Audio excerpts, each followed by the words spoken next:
And a happy Veterans Day to you all.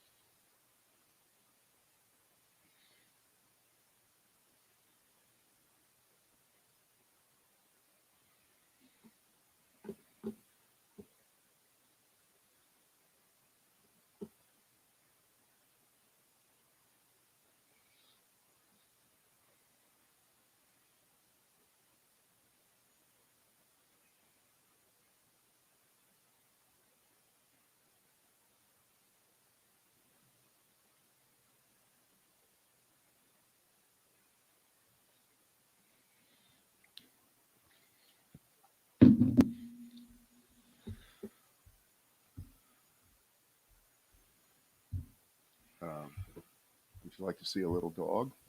Oh, where is he? Can you see him there? There he is. There he is. He's trying to lay in the sun there, is he not? There's no sun here. No, I can't come thither. Little boy. You know, I had a close shave this morning at about 8:30. What's going wrong? What's happened here? Like, you're just this happened to Lon Chaney Jr. The next thing you know, it's different. He's a star. It's you're a macho man. Yeah, right. Okay. Are they still playing that at the Trump rallies, by the way? It's either that or no, more YMCA. YMCA is. I think they were playing in the Navy too. I don't know. I just wasn't getting the memo on that. All right, I'm ready when you are. Well, see, they stopped playing it because it reminded people of John McCain. Okay, so that's what it was.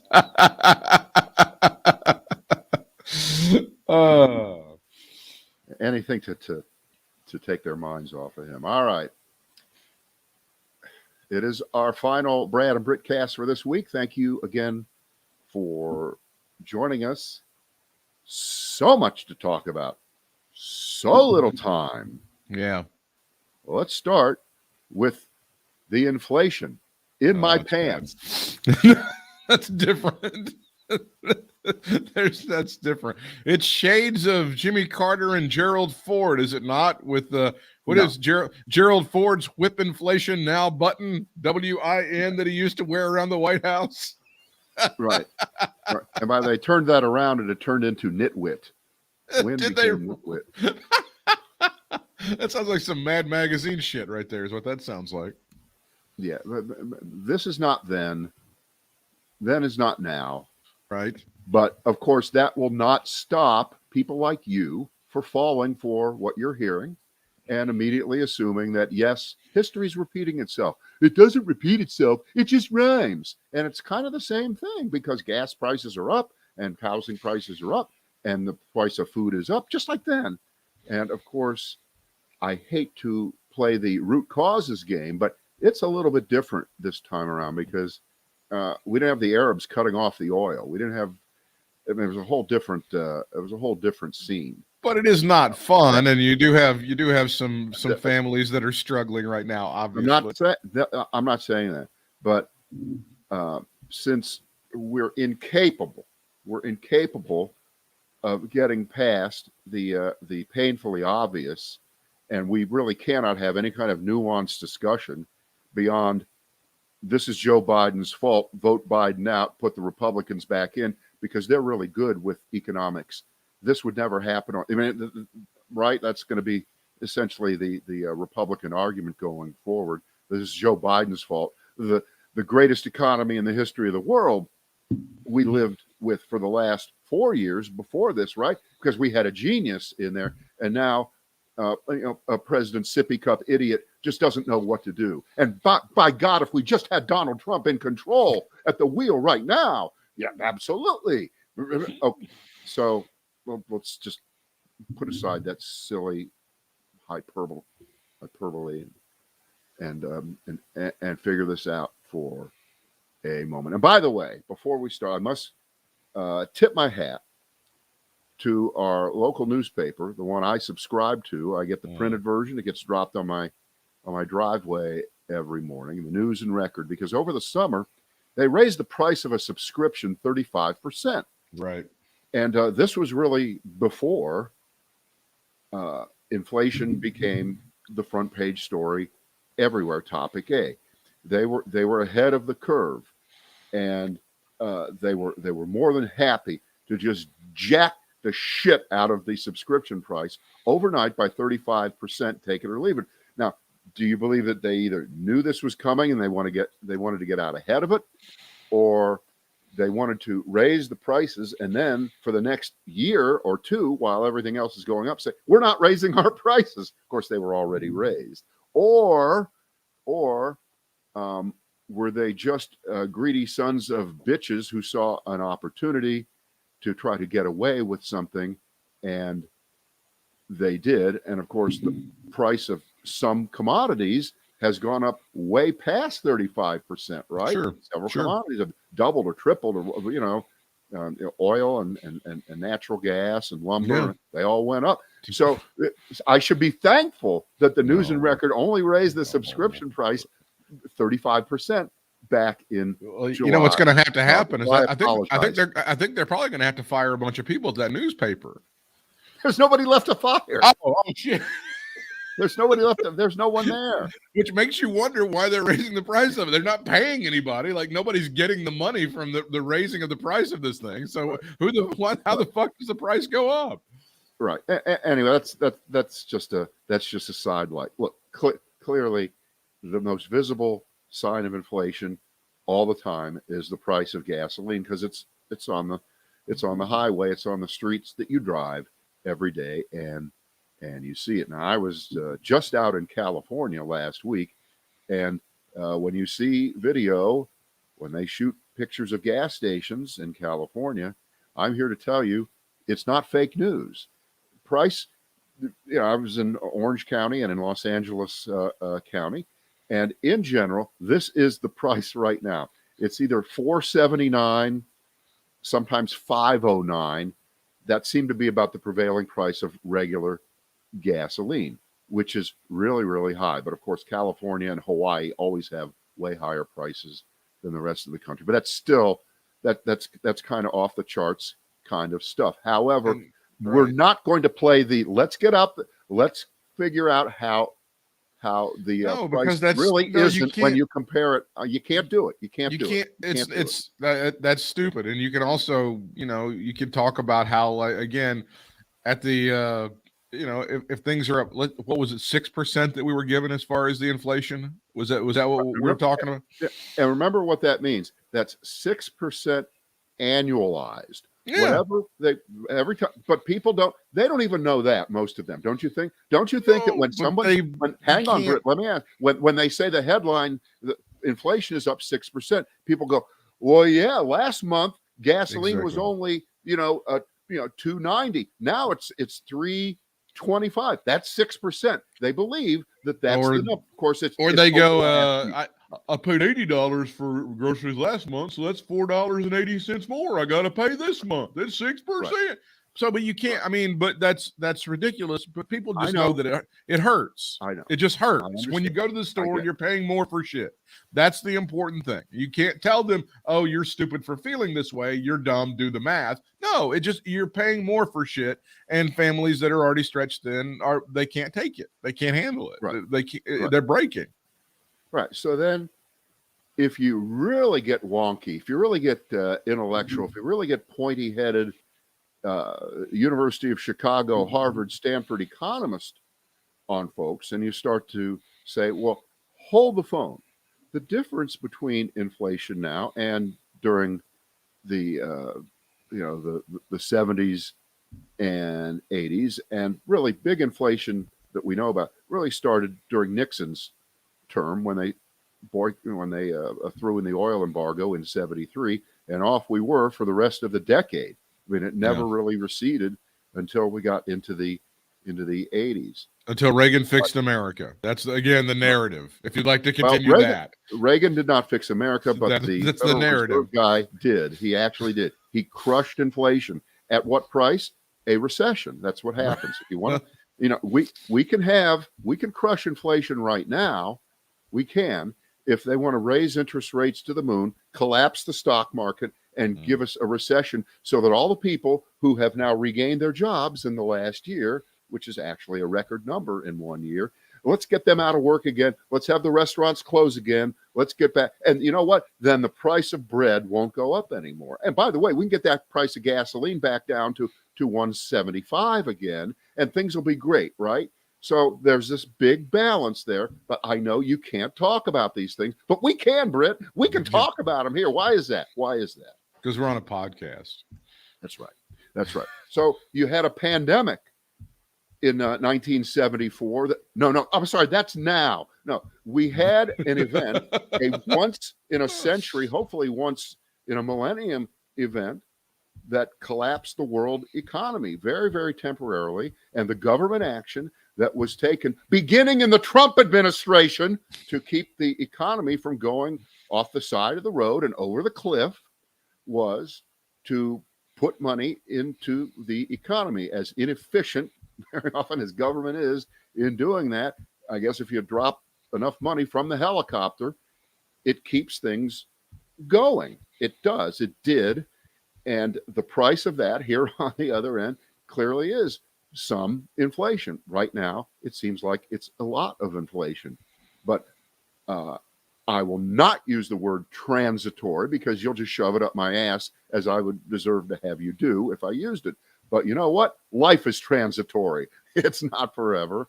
And inflation won't be. And there's no way to know which month is going to be the one where suddenly things stop going up. I believe the price of oil has stopped going up recently, and things of that sort. But as always, it's always shittier and faster on the way up than it is on the way down. We've seen that with everything, right? It takes them forever to send you the rebate, but amazing. You run your credit card and look 3 minutes later, boom, the money's already being put into your account. We know how that works. So it's fast. It's devastating right now.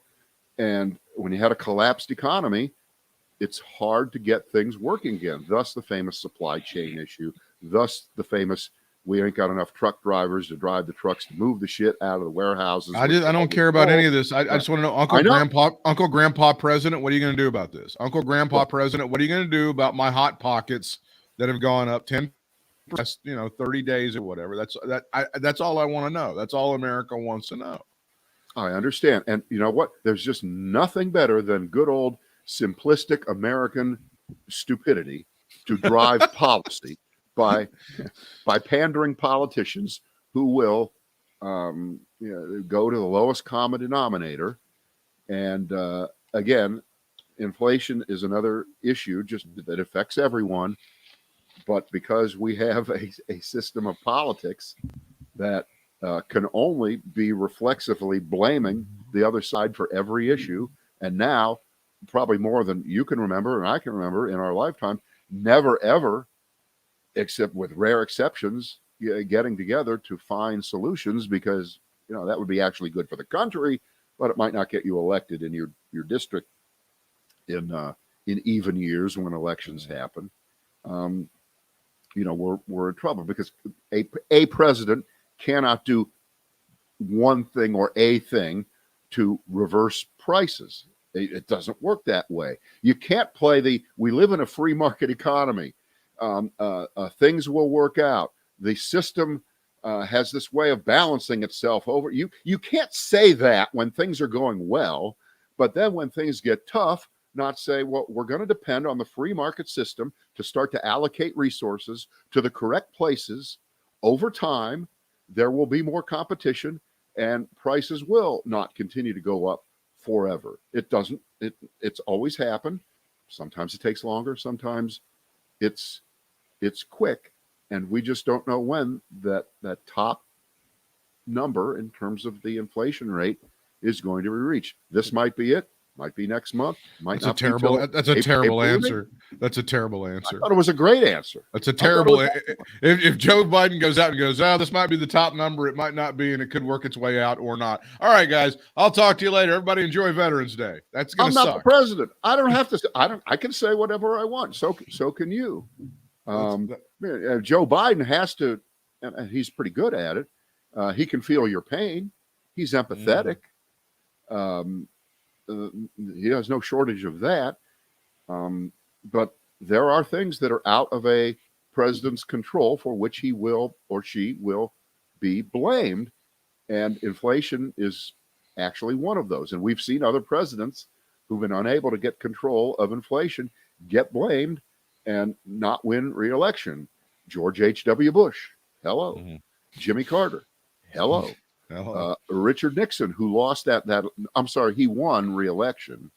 But remember, he won re-election in 72 before we had inflation, before there was the oil embargo. So you don't know. You can't do the things were way worse back in the 70s thing either. That's another thing Joe Biden can't. Nobody wants to hear that. Nobody wants to hear, 78 sucked. Right. It was much worse than this, and the Arabs were killing us.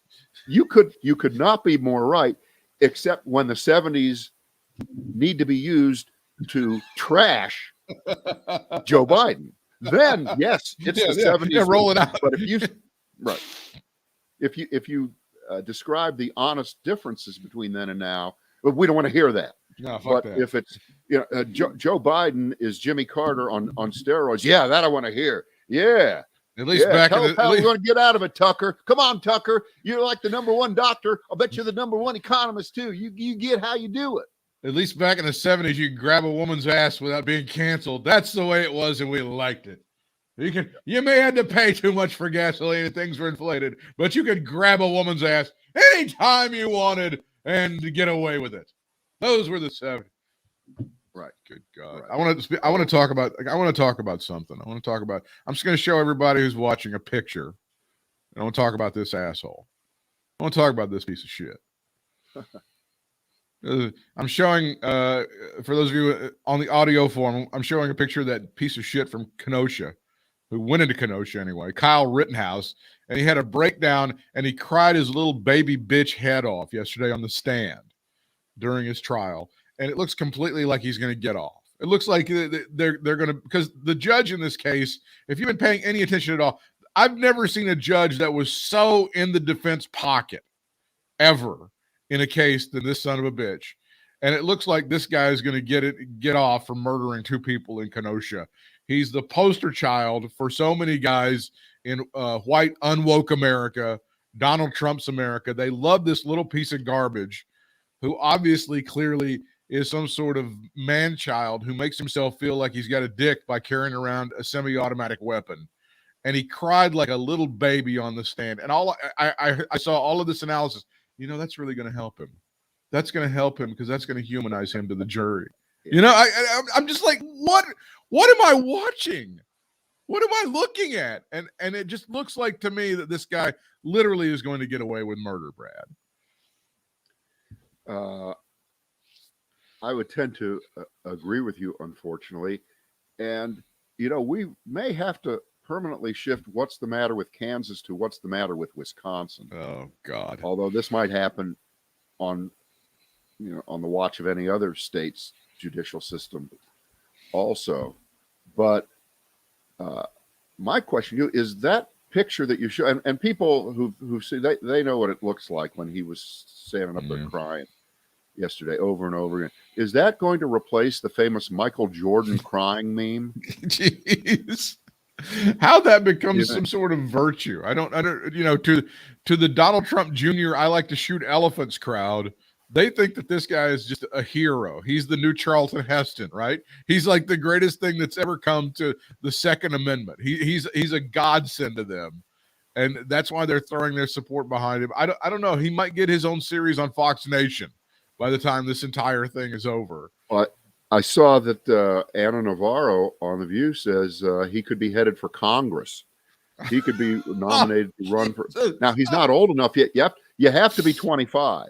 You do have to be 25. God. However, you had to be 18 to have a gun in fucking Wisconsin too, and you can't be dragging it over state lines when you're 17, but that may be the only thing that he gets convicted on, and they'll plead that out, and then everything else, the self-defense crap is going to stand. I mean, this proves everything that your mother or your father or your guardian or your coach ever said to you in your life, which was, you shouldn't go to that party. You shouldn't hang out with those people. You shouldn't be there. You're just going to get in trouble. Stay home tonight and watch Chiller Theater. You'll be much better off. Theater. That was the one in Columbus. That was the one in Columbus. I remember. I think they call it Net. I think Netflix is something the young people watch now. I'm not sure. Right. But this idea that he was trying to put out there that he was some kind of a junior achievement medic, that he was an EMT kind of person, just up there to help people. Because and Britt, you know this better than I. When an EMT crew is sent out to pick someone up, they're usually heavily armed with military grade weapons, right? I think the guy that testified, the guy who he shot in the arm, I think he was an actual paramedic, like licensed and studied and practicing and all that shit. So instead, he's like, the narrative has become so lost. And did you see the judge? I mean, you've seen the judge berating the prosecution. He did it out, he sent the jury away, and then he admonished them as though they were children, because the prosecution was trying to bring up the fact that this guy was silent when he was arrested. Okay. You do have the right to remain silent. The judge felt that he had been very betrayed, and that he just tore into him like you would a child who stole cookies. Well, see, Britt, it's what you don't understand. You're not a lawyer like I am. That was the worst breach of legal ethics in the history of the United States. And that judge was just upholding the legal canons by which we all depend on for integrity. Should the prosecutor have done that? Probably not. Was it the end of the world where the judge used the famous, that was a brazen blah, blah, blah. What the hell? Who talks like that? Nobody. Don't be brazen to me. Yeah. It was just, I don't understand this. And I mean, for everybody, every black person who has seen like one system of justice for us, one system of justice for white folks, this is completely and totally exhibit A, B, C, D, and E. They're looking at this little punk ass bitch who stormed into the city, admits he stormed into the city, not trying to protect his family, not trying to protect his person. He wanted to be part of the party. He wanted to be cool. And now he's going to get away with it because this judge is a complete asshole. And I guess that I don't know. It's so disheartening. I try not to be negative. I look at all the stuff that's happening. You talked about the inflation and stuff, and it feels like the red tsunami in 2022. It just feels like between this and Toni Morrison and the stupid social issues and bullshit like that, the Republicans are going to kill in 2022 is what it looks like to me, but I don't want to feel that way. I wouldn't take the possibility, the probability that he is selling and his lawyers are selling the self-defense idea, and he will be acquitted on this as some kind of political endorsement for Republicans. Okay, because I do think that even if Donald Trump is not on the ballot in 2022, well, of course, yes, he is. He's going to be on the ballot for as long as we live, probably, figuratively, certainly not literally. But, at some point, public opinion should means nothing, I know, should start to be reflected in the way people vote.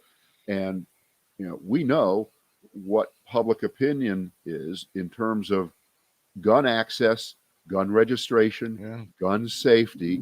It's overwhelmingly in the 60, 70, 80% range, depending on how you're framing the question and what you're talking about. And if the NRA, which is now has kind of moved to the top of the list as one of the most corrupt organizations in America, and when they've been labeled a terrorist organization, I don't think that's hyperbolic at all, because they are. And now that there are tapes, there are recordings of the way the NRA has behaved behind the scenes after mass shootings like Sandy Hook. The tapes are out there now. The recordings exist of what they were plotting and scheming the day after on what kind of public statements to make, because we always wonder what the NRA is going to say about this. And boy, if you don't think that they weren't talking and trying to figure out what would be the best way to frame this to make them look good and to not blame the gun, but to blame a crazy guy or something, you're right. That's what's happening. And if they want to use this as some kind of analogy for Charlton Heston, who was, I believe, the first person at the NRA convention some 20 years ago to say that the only thing that stops a bad guy with a gun is a good guy with a gun. Or maybe Wayne LaPierre himself said that. I'm sorry. Excuse me for confusing Wayne LaPierre and Charlton Heston. It's just sometimes happens. You can't tell the difference. Wayne LaPierre was not Moses. He was Joshua, right? Right. No, Wayne LaPierre couldn't part the water, but he did get a boat that he could hang out in on the water. So there's a big what a difference. Pussy that guy is. Have you seen what a wimp he is? I'm sorry. What a fraud. What a fake. Oh my God. All of these macho gun-owning guys turn out to be the biggest pussies, including Kyle Rittenhouse, including Wayne LaPierre. All of these guys are just, there's a difference I find in the culture. Like, I knew a lot of people who grew up in a gun culture and they used guns to hunt, and it was just part of life. They didn't have to buy an AK or an AR-15 to make themselves feel like a man and go blow apart pumpkins in their backyard. That just didn't happen. The guns were a part of life. You hunted with them. You used the meat to feed your family. And then I find some of these idiots like the Kyle Rittenhouse in life, they figure out, oh, this is cool. I need to shoot stuff because I'm a little pussy boy. That's a little bit different. And so many of these guys who grew up in urban environments and stuff, and they can't get their penises touched by women, they think that they need to go to the gun store, get them a big old AR-15, and head to some gun range to make themselves feel like a man. And it makes them look so small, and it makes them look so fucking pathetic, but there's an entire culture to support them. There's an entire culture that will tell him, this is a great thing. You're doing the right thing. You're a patriot. You're what the real Americans are. These other idiots over here, they don't even know what's going on. They're a bunch of socialist assholes trying to take away your freedoms. You hang on to that penis gun as long as you can, because they're trying to take it away from you. There's a whole culture to support this shit. Yeah, and the NRA itself was at the forefront of that change several decades ago, and they decided to go where the money was. Yeah, they did. Right? To figure it out and bore right in there. We were with some people over the weekend. I told you I was out in Los Angeles at a wedding. You meet people you've never met in your life from the other side. All right. And a couple of guys that were sitting at our table, and for reference purposes, I'll just call them Uday and Kusei. Okay, there's always a couple of guys like that at your table, and they were fairly pleasant. But one guy went out of his way, and you couldn't tell whether it was shtick or not. But he wanted to let you know that he was in Mensa. He was a genius. He was a super genius. It's important. Right? It's important to him in his life. Right. And first of all, there was nothing that he said that indicated to me that he was of some superior intellect, as big a dope as the rest of us. But my take on this, if you're a member of Mensa, you don't have to say a word. People who are members of Mensa don't talk about it. They don't go bragging on it. They don't wear a button that says, I'm Mensa. They don't wear a Make Mensa Great Again hat. They don't do any of that. No. And it's the same with guns. If you're secure in your person and you are a gun owner, you're not hopping into a car when there is a public riot going on, thinking that you're your own personal Sheriff Matt Dillon, who's going to clean up the town and make things safe for everyone else. You're just looking for trouble. And you know what? you're going to find trouble. Look for trouble. It's always there for you. And you got to wonder about the true I'm surprised this guy hasn't claimed insanity. But they must have figured they had enough of a case with conventional self-defense that they didn't have to go there. But that whole crying shtick, and I use the word lightly, shtick, did he practice that? How does that work? Okay, is this method acting? Is it Lee Strasberg? I'm sorry, Lee Strasberg is dead. He just taught all the great actors of last generation how to act, because he clearly had told this story many, many times in preparation. Did he cry every time he told the story? This was just pathetic, ridiculous theater. I don't think, and how does, if it's genuine, I don't understand like how any legal analyst or anybody that goes, well, that's really helpful to him. No, he looks emotionally imbalanced, like someone who shouldn't have a fucking gun. That's what he looks like to me. Yeah, but that doesn't, the should he have a gun issue is not what's on trial. Yeah, but also it's when he does have a gun in it. Wait. When he does when he does have a gun in his hand, he doesn't look like someone who can control his emotions enough to use the gun properly. That's what it looks like. When he has the gun in his hand, he looks like someone who would break down emotionally and act illegally to shoot people. That's what it looks like to me. And this is de facto on its face evidence of that. When he's on the stand breaking down, talking about it. If you can't talk about it, based on what you just said, what would be his crime as you just described it? He either is guilty of murder or he isn't. Mm-hmm. I mean, everything you just said is 100% true, but not relevant to the idea that he thought he was in mortal danger, that this other guy was trying to bash the shit out of him with a skateboard and or a gun, the other guy, and he shot them in self-defense. That's all that's on trial here. And everything that we know to be true about this guy, that he shouldn't probably be let out of prison for 50 years, is not relevant to, how they fashion and position the defense against these charges. There is an argument that he got overcharged, that they went too far, and that they could have gotten him for something less. And I think that is even more true here, because in this case there is no racial component to it. Exactly. And should we be thrilled that there's no race?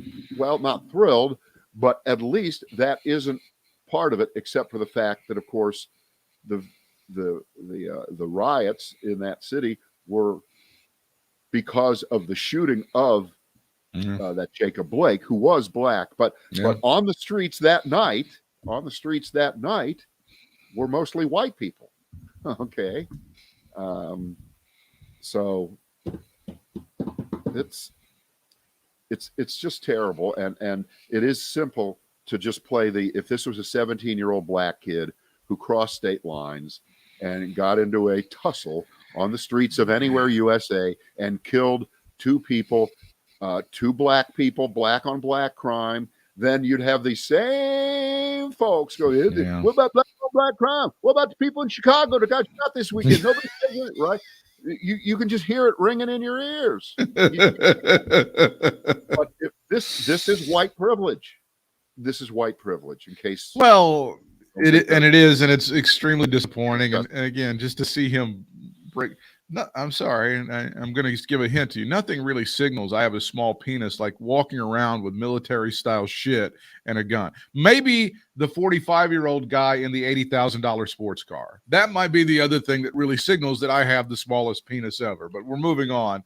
And speaking of racial stuff, the trial in Georgia of the guy that was executed because people – the white guys in his neighborhood knew that he was jogging and there were a bunch of breakings and enterings in the area. It's an all-white jury in Georgia. I again am skeptical that justice is going to be done here, but surprise me, Georgia. Please come through with this one. This one seems like it's all the skids are greased, are they not? What year is this? 1931. Yeah. I mean, I'm sorry. Again, this and again, I know there's legal issues and there's this and there's that and there's this statute, but this one seems to be fairly open and shut. These guys executed this poor guy for doing nothing. And I'm sorry, that's a 5-minute opening and closing I could give you in court, and that seems to be the case to me. But it's obviously it's not, and they're going to try to stretch this out. I feel like, the anguish that I have for America, not just black folks in America, but for our country, that once again, you can see how black folks just get so tired. It's the same story over and over again. This happens. It looks so obvious. Oh no, it's not that. Guess what? Whitey gets off again. And lather, rinse, repeat. It just seems it's disgusting to me, Brad. I don't have the actual details in front of me of how they got. Is it 11 out of 12 jurors are white? Is that the? Is that? I think that's correct. Yeah, I think that's what I'm looking at. Does that constitute some kind of bizarre interpretation of the phrase "jury of his peers"? So if white redneck assholes kill a black guy, they're entitled to be judged by white redneck assholes. 11 out of 12. I mean, I don't understand how you don't get a racially diverse jury beyond, like the jury has been gerrymandered, just like congressional districts, where they figured out how to get that done. That's terrible. But jury selection maybe we won't be disappointed. Let's wait till the verdict is in, and then we will jump. Okay. Jury selection for the case lasted for 11 days. Lawyers were initially given a pool of 48 potential jurors, 12 of whom were black. I believe, Brad, that's 25%, if I'm doing the math correctly. But it didn't turn out that 25% of the jury that was seated was black. Well, Britt, may I just say, they just weren't qualified. They didn't. You wanted to give that jury seat to a... Okay, I have a question here. Yes. Who killed Herman Cain? Well, have you seen the answer? Have you seen the answer? I've not seen the answer. I'm going to say it's Donald John Trump Sr. What's the correct answer? Well, a bunch of staff members who worked with Trump on that rally out in Tulsa, they knew ahead of time that they were headed for trouble. They knew that Trump getting back out there on the campaign trail to try to fix his poll numbers, because they were going down in the spring of 2020, if you remember. And they knew that this was going to be a political disaster. And this is putting aside all the, the fake ticket thing that happened. And at that point, you had aides on the staff already testing positive for coronavirus. Right. And, it was already part of the don't you dare wear a mask. It shows your weak component of republicanism and specifically Trumpism. So there you go. They knew it. And so you have these staff members talking to Jonathan Karl of ABC, who's when you start to look back, he's written several books about Trump, having covered him very, very closely, not just now, not just during his administration, but before that. So, he's as much of an expert on this situation as anybody. Here's the quote. The news, this is out of Karl's book, the news devastated Trump campaign staff. Many felt they were to blame for his death. We killed Herman Cain, one senior staffer told ABC at the time, not long after Cain's death. There it is. Now, what does that mean? It means nothing. We know that, because nothing means anything, right? Or everything means nothing.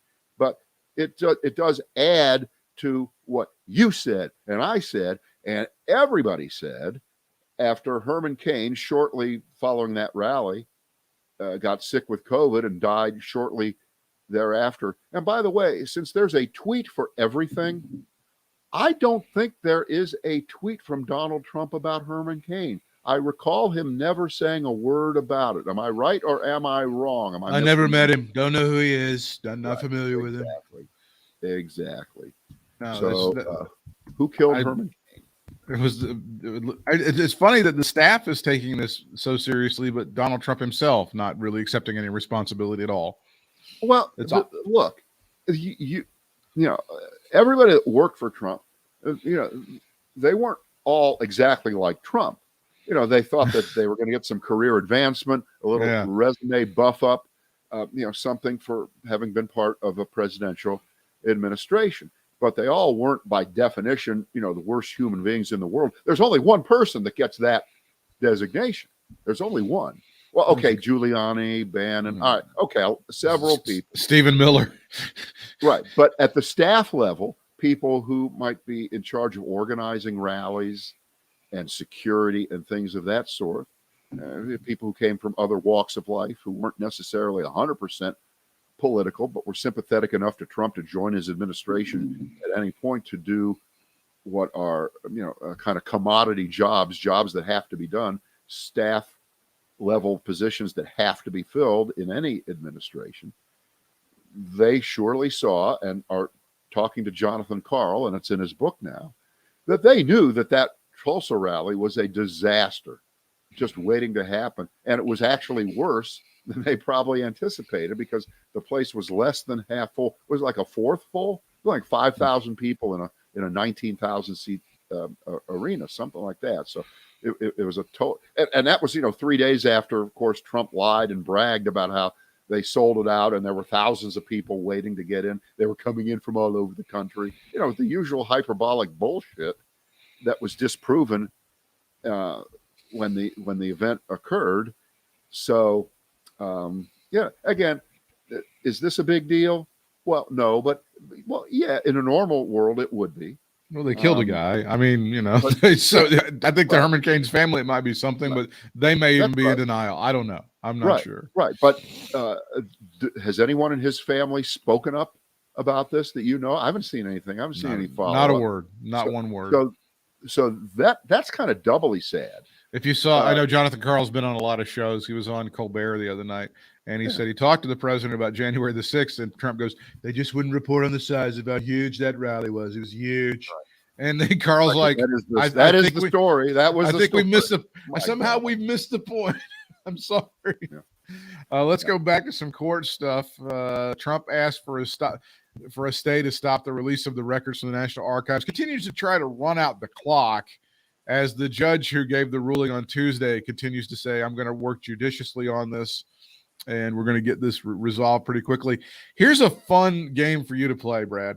When was the last time that Trump had a win in court? What is the last win you remember for Donald John Trump Sr. in court?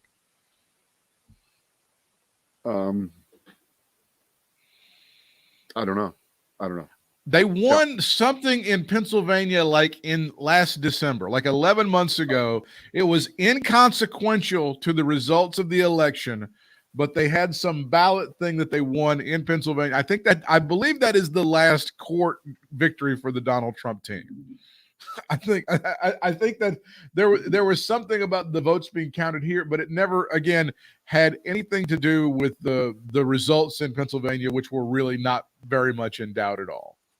Well, see, in this case, where a federal judge makes a reasoned, intelligent, clearly constitutional decision about the fact that Donald Trump is not a king, is not the current president, and really has no actual control over documents and emails and tweets and everything else that were done by people in his administration, and is not covered by executive privilege because only the current president decides that. And yes, Donald Trump can keep going to Joe Biden and asking him if Joe Biden will put a blanket over things that, and of course that's stupid. Nice. So the judge makes a decision on Tuesday, right? Mm-hmm. And in the classic definition of chutzpah, Trump and his lawyers go back, as they're allowed to do, to the same judge with the same non-evidence, with the same plea, with the same bullshit, and demand that judge throw out her own ruling from 36 hours before. I mean, this is like when you're a teenager and your parents They're taking away your car. You were drinking and you're grounded for a week. So what do? You go in on day 2 of your grounding and say, will you reconsider the evidence? No, you were fucking drinking, kid. You're done. That's I it. made my decision. The That's all we evidence got. didn't change, and I'm not going to argue against myself. I made the right decision. But only Trump, of course, would be, so boldly obnoxious to think that a judge would reverse herself after this ruling. So, will all the documents and the emails and the text messages and whatever kind of papers transfer on Friday, either with paper or electronically? I don't know, because I guess it's possible. This is so tedious to say this and hear it, but there could be a temporary stay for maybe a few days. I mean, this is the game, right? Everything. Let's try to run out the clock and go a few more years. Trump would do us all a favor if he would just die. Yeah. It would help us a lot. It would really help things a lot. Sure. But that doesn't seem to be in the cards right now. He continues to live. So I guess the weight of it all coming down at once, some of it is going to crush. Some of it is going to hurt him. And it is starting to hurt him legally. He can't get out of all these things. He's got civil suits against. He's got all kinds of crap going on. And this one really does feel like Nixon's tapes. First of all, the Supreme Court, if it does get to that level, is likely to not even take the case. Okay, they're like. Although on the other hand, they may take this could be one of the things where they take the case on purpose, so to find nothing. Block the transfer of this kind of. Well, here's a good question. Because we know that Trump doesn't use email. And that idea goes back, decades to mob bosses and other people who don't use that's easy for the government to wiretap or things like that. And there's a school of thought of just how brilliant that is, that there's no paper trail behind Donald Trump. But you know what? Guess what? There is a paper trail behind Donald. Well, it's his own stupid, giant handwriting on certain. But everyone around him, I know this is going to come as a shock to Donald Trump, but everyone around him, no matter what they were saying, that they would take a bullet for Donald Trump, and not very many people really said that. But he thinks everyone would, even though he knows everyone really hates him, but he has to pretend that he has this loyalty. But if you don't think that everyone wasn't doing what James Comey did, which is every time they talked to Trump or were in his presence, as soon as they left the room, they wrote everything down, and that does exist somewhere, or they were sending emails or texts to each other, or Slack, or whatever they have in the White House to communicate with each other. They're kidding themselves. They did that. So it is all down. It just isn't written by Trump. And if his defense is going to be, that's all fake. That didn't happen. That's what they'll do. It's not going to stand up, but that's what they're going to say. And remember, he's the only one that's truthful. He's the only one you can depend on. Well, you know what? We might be able to depend on you a little bit more if you'd ever sent a fucking email or sent about what you meant to do illegally. If not, we're just going to depend on everybody who's ever been around you. Right. Ever. I'll bet you. And here's a little think piece. I'm thinking out loud right here, right now. Do you think that Mike Pence also never used a computer, never sent texts, that Mike Pence didn't communicate electronically with anyone? I'll bet you he did. I'll bet you about. Now, Mike Pence has not been subpoenaed, right? He hasn't, but kind of lurking in the background are all the people that Pence communicated with. They can. That's right. That's right. So, on paper, as we talk about this, it just seems there's going to be enough evidence to go straight after Trump as they go up this tree, as they try to be as deliberate as possible in gathering the evidence and then formulating it and sending it off to the to the Justice Department if the department itself isn't doing these kinds of investigations, and they are, in tandem with the Congress and in tandem with a free press that's still free at this hour. It could change next hour. Him getting smacked down by the same federal judge, in less than 48 hours. Gee, what does that tell you, Trumpers? What does that tell you? You suck. That's what it tells you. I know. Nothing shakes them. Nothing moves them.